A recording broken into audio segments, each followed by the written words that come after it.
അവൻ ഏറ്റവും ഇഷ്ടമുള്ള, ഏറ്റവും ആസ്വദിച്ച് പഠിക്കുന്ന വിഷയം ഇംഗ്ലീഷാണ്. നല്ല ഭാഷാസ്വാധീനം. അത് കഴിഞ്ഞാൽ പഠിക്കാൻ ഇഷ്ടം കണക്കാണ്.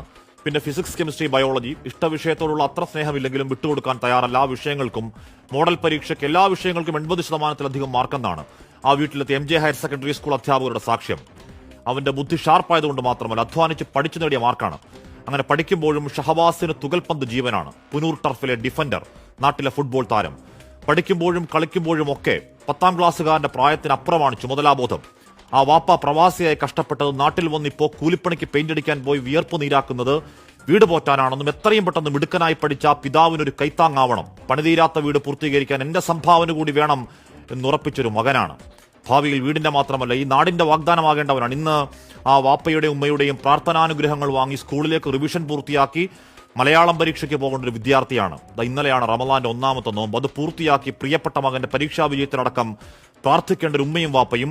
മൂത്ത മകൻ പൊന്നോമന ആ കിടവൂരിലെ പള്ളിക്കാട്ടിൽ ആറടിത്താഴ്ചയിൽ ഒറ്റയ്ക്കാണല്ലോ പടച്ചവനെ എന്ന് നീറി അകാലത്തിൽ പുത്രദുഃഖത്തിലേക്ക് വലിച്ചെറിഞ്ഞ കൊടും കുറ്റവാളികൾ ഇന്ന് പോലീസ് സുരക്ഷയിൽ ആദ്യ പരീക്ഷ പൂർത്തിയാക്കിയതും കണ്ടതാണ് കേരളം. സ്വാഭാവികമാണ് ധാർമ്മിക രോഷം. പക്ഷേ അതാണ് രാജ്യത്തിന് നിയമം.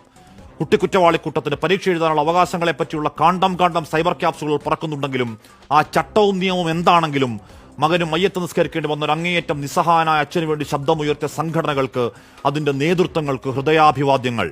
കേരളമേ, ഈ മാരക മരുന്നുകൾ വലിച്ചുകയറ്റി നെഞ്ചക്കും മാരകായുധങ്ങളുമായി ആർത്തലയ്ക്കുന്ന ഭ്രാന്തൻ കൂട്ടത്തിന് കുത്തിക്കീറി തിന്നാൻ ഞങ്ങൾക്കിനി മക്കളില്ല എന്ന ആർജവത്തോടെ മുന്നോട്ടിറങ്ങേണ്ട ഒരു കറുത്ത കാലമാണ്. കെട്ടകാലത്തിന്റെ ആധികൾ ഇന്ന് നാടിന്റെ സഭയിലും കേട്ടു കേരളം. അതിലെ വാക്പോരും രാഷ്ട്രീയവും പോട്ടെ.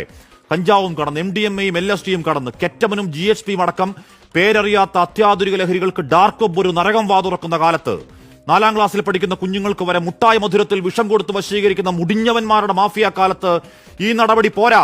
മിസ്റ്റർ ചീഫ് മിനിസ്റ്റർ, വേണ്ടത് സാരോപദേശമല്ല, നാടിനെ കാക്കാൻ ആനുപാതികമായ ആക്ഷൻ പ്ലാനാണ് എന്ന് പ്രതിപക്ഷം സഭയിൽ പറയുന്നതിൽ രാഷ്ട്രീയം കാണേണ്ട ഈ നാടിന്റെ ശബ്ദമാണ്. എൻഫോഴ്സ്മെന്റ് ആയുധമെടുത്ത് അന്തിമ യുദ്ധത്തിൽ ഇറങ്ങണം സർക്കാർ. മക്കളെ കാക്കാൻ ഒരു വൻമതിൽ തീർക്കാൻ കൈകോർക്കണം. നമ്മൾ മനുഷ്യത്വം മരവിച്ചു മരിക്കാത്ത മനുഷ്യർ, മിണ്ടാതിരിക്കുന്നവർ, മൗനം കൊണ്ട് പിന്തുണയ്ക്കുന്നവർ, രാഷ്ട്രീയ ന്യായം ചമയ്ക്കുന്നവർ, ഈ നാടിനെ കഴിവേറ്റാൻ നാർക്കോസ് തെമ്മാടിക്കൂട്ടത്തിന് ദാസ്യപ്പണി ചെയ്യുന്ന കങ്കാണിപ്പട.